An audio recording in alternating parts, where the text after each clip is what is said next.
හෙව් එකේ ડોක්ටර් මේ වගේ ලෙඩක් හැදුන වෙලාවකට ඉතින් අපි සල්ලි වියදම් නොකර ඉන්නවද? ඒකනේ. Doctor, how much? How much? Oh, doctor, how much? ඒක තමයි. How much? Okay, doctor, කමක් නැහැ. How much? How much? මේ doctor මේ බෙහෙත් වලට කීයද? How much? අද ජාත්‍යන්තර ළමා දිනය. මේ ළමා දින වෙනින් සුවිශේෂ කටයුත්තක් ලෑස්ති කරලා තිනවා. මාත් එක්ක ඉන්නවා රංග. අද මොකද්ද රංග මෙතන සිද්ධ වෙන්නේ? ඇත්තටම අපි විශ්වාස කරනවා මේ ලෝකේ තියෙන හැම වටිනා දෙයක්ම දරුවන්ට අයිති වෙන්න ඕනි කියලා.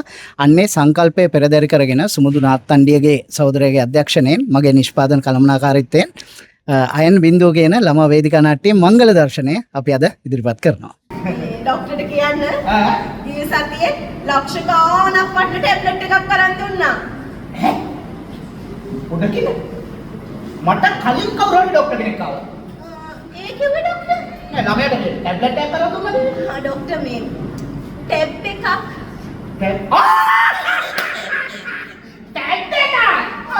ටැබ් එකක් බොහොම හොඳයි. මොකක්ද මේ අපි ගොඩක් වෙලාවට මොබයිල් එකත් එක්ක ඉන්නේ. අපි දන්නවා දැන් සිනමාව කියන එක දන්නවා. ඒ වගේම ටෙලි ඩ්‍රාමාස් කියන එක දන්නවා. මොබයිල් එකේ යන දේවල් දන්නවා. මේවත් එක්ක වෙනස් වෙන්නේ කොහොමද මේ වේදිකා නාට්‍යය? තරුණ පරපුරට අපි ඒක ගැන කතා කරනවා. කෙලින්ම කියනවා නම් මේක සජීවී මාධ්‍යයක්. අපි කෙලින්ම ප්‍රේක්ෂකයාත් එක්ක විශාල ගනුදෙනුවක් කරන මාධ්‍යයක්. මම හිතන්නේ ලෝකයේ තියෙන සජීවීම මාධ්‍ය දෙකෙන් එකක් තමයි වේදිකාව, අනිත් එක වීදි නාට්‍ය. එතකොට මේ මාධ්‍යයට දරුවන් අරගෙන එන එක අපේ වගකීමක්. ඔබතුමා කියනවා වගේ මොබයිල් වල හිර වෙලා ඉන්න දරුවන්ව ඒ ලයිව් කියන එයා ඒ අත්දැකීම දෙන්න තමයි අපි මේ උත්සාහ කරන්නේ. තව ડોක්ටර් බබාට ගේම්ස් ගහන්න PlayStation එකකුත් අරන් දුන්නා. PlayStation එක. ඉතින් ડોක්ටර් බබාටම කියලා වෙනම කම්පියුටර් එකක්, එයාටම කියලා වෙනම ඉන්ටර්නෙට් කනෙක්ෂන් එකක් ඕන තරම් සෙල්ලම් බඩු අරන් දීලා තියෙන්නේ. Okay. හරි. ඒතර මොන වගේ පණිවිඩයක්ද මේ නාට්‍යයෙන් සමාජයට එළියට එන්නේ? ඇත්තටම දරුවෝ කියලා කියන්නේ අපි මල් වගේ බලා ගන්න ඕන පිරිසක්.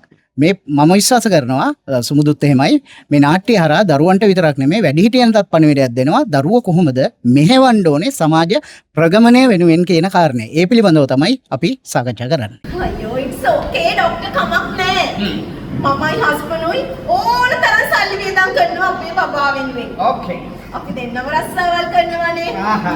ඉතින් අපේ බබාට අපි කිසිම අඩුපාඩුවක් කරන්නේ නැහැ. Okay. බොහොම ස්තුතියි රංග. අපේ ප්‍රේක්ෂකයන් වෙනුවෙන් අවසාන වශයෙන් දෙන්න තියෙන පණිවිඩය හැම කෙනාම එන්න මේක රටවටේ අරගෙන යනවා මේ ඩ්‍රාමා එක. හැම කෙනාම මේ නාට්‍ය බලලා ඕගොල්ලන්ගේ දරුවා රටට වැඩදායී පුරවැසියන් බවට පත් කරන්න. බොහොම ස්තුතියි. සාර්ථක වේවා කියලා ප්‍රාර්ථනා කරනවා. ජය වේවා. බෙහෙත් වලට 3,28,782යි 752ක් වෙනවා. දැනට ඔය තියෙන ගාණක් දෙන්නකෝ. ඉතුරුව පස්සේ ගන්න බැරිද? අනිත් එක මේ අපේ මේ කවුද මේ ඩයිනමික්ස්ගේ මේ බස්ලා කිව්වනේ මේ අසල්වැසියෝ නේ. අයියෝ පිස්සුද ડોක්ටර්? මම අද හවසම කෑෂ් ටික account එකට දාන්නම්. Okay. අනේ ડોක්ටර්ට ගොඩාක් ස්තුතියි. Thank you very much. Okay. බය වෙන්න එපා. සුමානෙන් ලෙඩේ ඇදුවලා යයි.